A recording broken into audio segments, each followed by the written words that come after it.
The British Army had profited by its period of rest. Spirits had revived. The ranks were filling. "Our troops are really wonderful," Haig commented. One part of his army had never accepted defeat in any form or submitted to enemy initiative. On April the 25th, the 3rd anniversary of Anzac Day, the Australians had counterattacked at Villers-Bretonneux, Villers-Bret, marking the high water line of the German advance towards Amiens.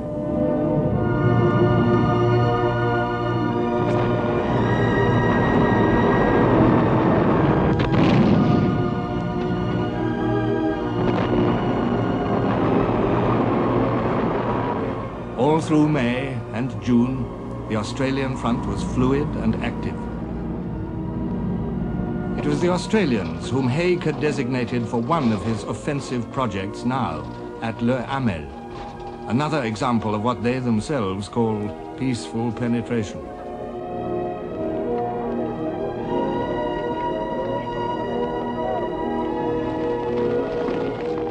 And with the Australians, there would be men of the American 33rd Division. Haig had a high opinion of the Americans, who had paraded for his inspection only a few days before. I was much impressed. They're a fine body of men, keen, active, and athletic looking. The date selected for the Le Hamel project was appropriate. July the 4th, Independence Day. But at the last moment, there was an unexpected snag. General Pershing was appalled to find that his soldiers, whom he considered to be untrained, had been given definite tasks in the Australian battle plan. Pershing announced that the Americans must be withdrawn.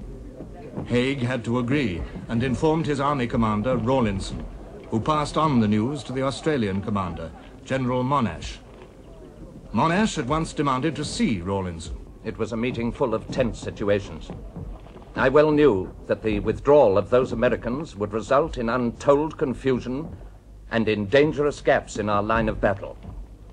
So I resolved to take a firm stand and press my views as strongly as I dared.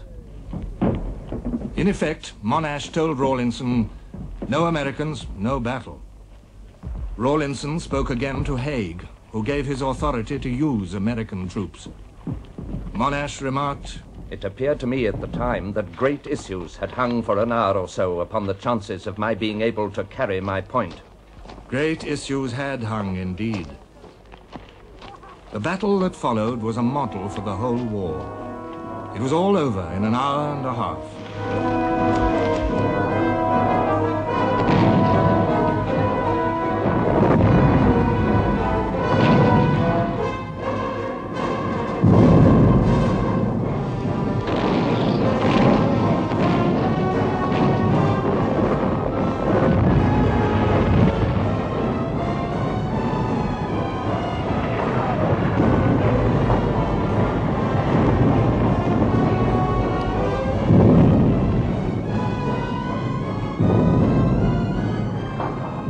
At the end of that time, at a cost of some 750 Australians and 130 Americans, 1,500 Germans were captured, and all the ground attacked had been won.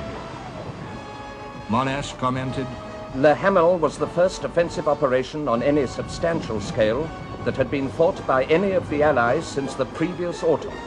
Its effect was electric, and it stimulated many men to the realization that the enemy was, after all, not invulnerable. And now the war turned into a race. Both Foch and Ludendorff were pushing forward their preparations for attack.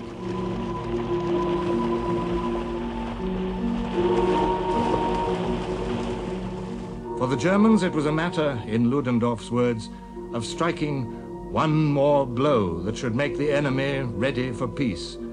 There was no other way. General Headquarters again decided to attack the enemy at his weak point. Accordingly, an attack on both sides of Reims was planned for the middle of July. Foch perceived that this was the decisive moment of the year and of the war. By the middle of July, it could be seen that the time was fast approaching when the opposing forces would be practically equal. If the enemy did not attack, the hour had come for us to take the offensive. If he did attack, to accompany our parry with a powerful counterstroke. Once again, it was the Germans who completed their preparations first. The German blow fell on July the 15th. A massive attack by 52 divisions, east and west of Reims.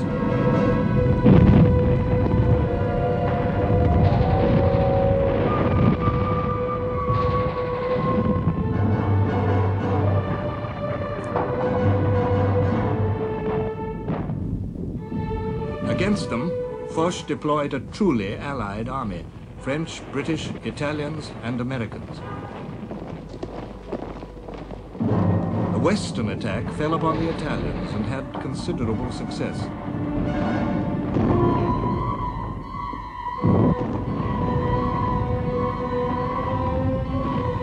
British divisions were rushed up to hold the line. Not far away, the Americans were again called on to make a stern defense.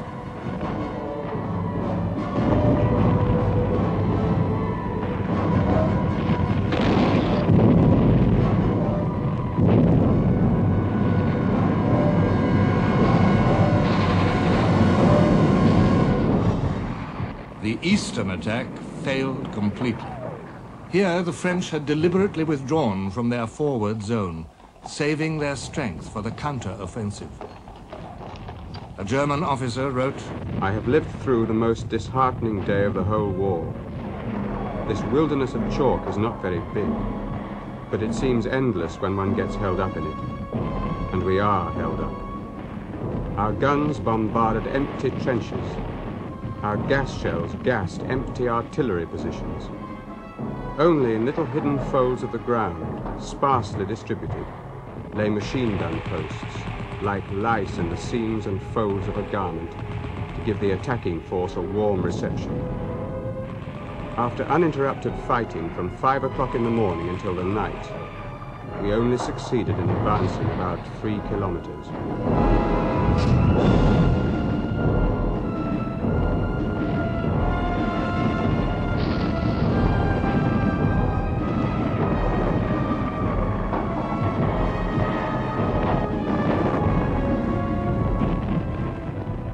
The next day, the Germans could only make very slight progress.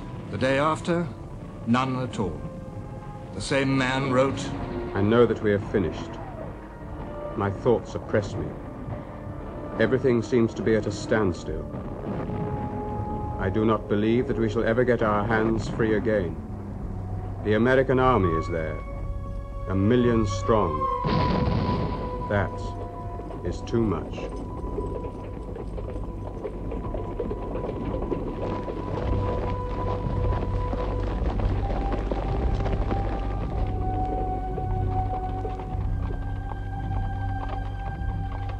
The Second Battle of the Marne, like the first, marked a moment of equilibrium.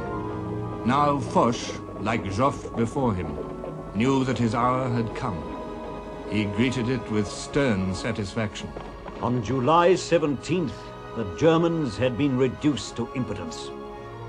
On the 18th, the guns of the Allies were in turn to make their thunder heard at the time and place which had been fixed upon.